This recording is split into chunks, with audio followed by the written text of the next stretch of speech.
Privacy over the years. Spring break's around the corner, and depending on where you're traveling, you might be renting a car to get around. But it's important to consider the safety risks that come along with the rental cars as well. So, data privacy and security advisor Justin Daniels joins us with some of the do's and don'ts. I appreciate you joining us this morning. And the big story that came out that a lot of folks have been talking about in the last 24 hours, it comes down to the privacy in our own vehicles and how we might not realize how we're being tracked. I guess we don't think a lot of times that goes along with rental vehicles too. Yes, it does. From my perspective, the biggest issue with a rental car is you probably don't think about it when you sync all of your contacts and your phone into the rental car so you can use the GPS and the Google Maps. But think about that for a minute. Once you are done with the rental car, all of your information has been synced with the rental car, and you might want to stop and say, is that really a good idea? It's an interesting question, and we were talking internally here about that because a lot of people here say, listen. Admittedly, the first thing I do when I get into a rental car, I want to hear my music, so I connect my phone or my device to the car. Does it make a difference if you're plugging it in physically to use AirPlay or whatever else it might be, versus linking it with Bluetooth?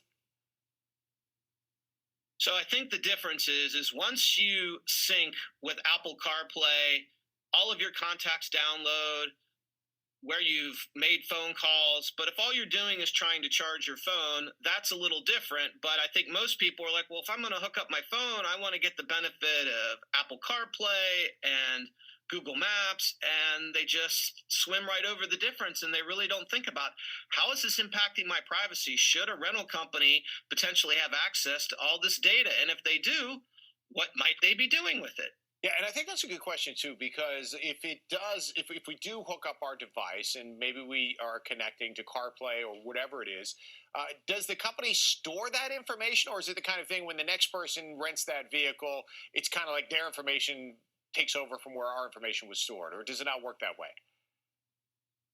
I think it's not entirely clear because as a rental car company, you're renting out the cars, but are they truly thinking about that information? I think where it really can get sticky is there's telematic information about how much you accelerate or how quickly you brake, and more importantly, GPS that tracks where you go. And that's with or without you actually engaging with the CarPlay, because most cars these days, if you rent a rental car, it's a late model and it has GPS regardless.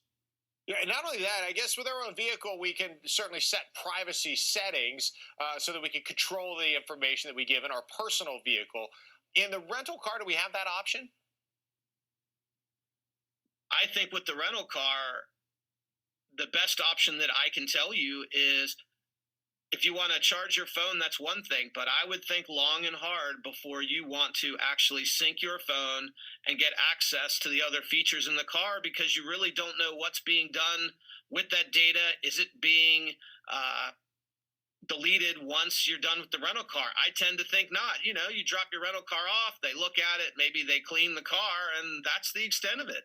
Yeah, that's what you think, but again, you don't know what's happening behind the scenes.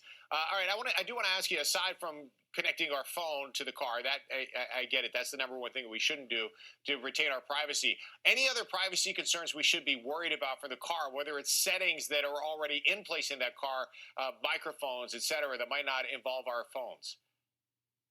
I think one thing to really be aware of, whether you're in a rental car and more importantly your own car, is there is now sensors that collect data about how quickly you accelerate, how quickly you brake. And an article just came out that this information is being shared with LexisNexis, who then in turn gives it to the insurance company, who says, oh, hey, Justin, we're going to increase your insurance premium because we've got all this data on you braking too hard, accelerating too fast, and what criteria are they really using. But who thinks that just being in their car is resulting in data being given to an insurance company to calculate what your insurance premium might be? I know there's a lot of people, Justin, this morning having this very conversation with that information, and whether or not it's legal, if there's anything that could be done from a higher body, perhaps, to try to limit the sharing of that information to the insurance companies, and therefore impacting your rates potentially negatively. Is there anything we can do though to be aware of this? I wish there was a simple on-off switch. Is there? I think where it starts is awareness, meaning don't give in to the seemingly ease and convenience of how you interact with your vehicle. I think it would be actually funny to go to the car dealership the next time you buy a car and say, "Hey, what are you doing with my data? How are you sharing it? Who are you collecting it with?" And hear their response. And I think you're going to find that's going to be telling from not only the salesperson, but even the general manager, because I think they're going to have no clue on how to answer that question. They'll think you're from Mars. Yeah, it's getting a lot of attention today, no doubt about it. Justin, I appreciate you joining us for a few minutes this morning. Thank you so very much. It's good to talk to you. Hopefully, everybody is able to keep themselves and their information safe. We're going to switch gears.